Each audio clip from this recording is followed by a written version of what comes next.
आज का युवा अपने वर्तमान से इतना डरता क्यों है? वो सिर्फ तीन चीजें चाह रहा है। एक सोना, खाना और खोना। आप देखिए वो दिन भर जब काम करेगा, रात को सोने का इंतजार करेगा। छुट्टी वाले दिन अगर उसको कोई काम नहीं है तो फिर वो सोएगा। वो इसलिए नहीं सो रहा, उसको एक्स्ट्रा नींद चाहिए। वो शायद अपने विचारों से, अपने खालीपन से भाग रहा है। फ्री रहेगा, बार बार चाय पीने की इच्छा हुई, स्नैक्स लेगा, सिगरेट ले रहा है, किसी भी प्रकार का नशा कर रहा है या बार बार खाना खा रहा है। ये एक शारीरिक भूख नहीं है, ये भी अपने विचारों से भागना है, वो खालीपन से बच रहा है। तीसरा आप देखेंगे वो खोना चाहता है। सुबह उठेगा, रील देखना, सोशल मीडिया को स्क्रॉल करना, टीवी पे मूवी देखना है या किसी से फोन पर लंबी बात करना। क्या है परिस्थिति? वही बात आ रही के सामने, वो अपने अकेलेपन में नहीं रहना चाह रहा है। उसे डर है उसकी बेचैनियों से, उसके विचारों से, उसके अंदर जो चीजें उत्पन्न हो रही है या जो भाव उसके अंदर जागृत हो रहा है।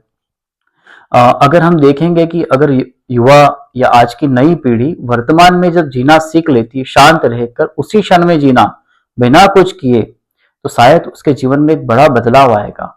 जो आज तक आपने सीखे हैं, जो विचार आपने है, जो पुस्तकें पढ़ी है, जो महापुरुषों को सुना है, वो विचार उस खालीपन में ही आपके अंदर बदलाव के संकेत देंगे। और जो ये छोटे छोटे बदलाव होते हैं, उससे हम उन बेचैनियों को सहन नहीं कर पाते। जो खालीपन का वेग है, उसमें समय बिताना एक अभ्यास का विषय है, जिसे युवा पीढ़ियों को निरंतर अभ्यास करना चाहिए कि कुछ खाली समय बिना कुछ किए बिता के प्रयास करिए। आप देखेंगे आपके जीवन में बहुत बड़ा बदलाव आने लगेगा। आप जान जाएंगे आपके वास्तविक डर क्या है, आप सच में किन चीजों से बेचैन हैं, आपकी जरूरत क्या है, आपकी चाहत क्या है, क्या चीजें आपके लिए आवश्यक है, कितनी चीजें आप निरर्थक अभी तक प्रयास करते आ रहे हैं। मंथन करें, तीन चीजों को देखिए, इनको अपने नियंत्रण में रखिए।